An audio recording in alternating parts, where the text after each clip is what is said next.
अस्सलाम वालेकुम viewers. Liaquat Ali Chatha commissioner Rawalpindi का सॉफ्टवेयर अपडेट कर दिया गया जनाब, और उसमें जो है 2024 की समझ लें कि जो विंडो इंस्टॉल की गई है वो विंडो इंस्टॉल 10 कर दी गई है उनके अंदर।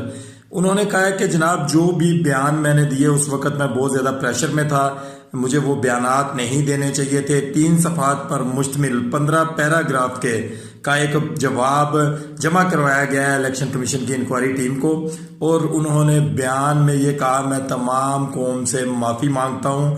किसी भी रिटर्निंग अफिसर को मैंने किसी किस्म का कोई भी इस तरह का इकदाम करने का हुक्म जारी नहीं किया था जिसमें 70,000 वोट की लीड से जितवाने की कोई बात की हो।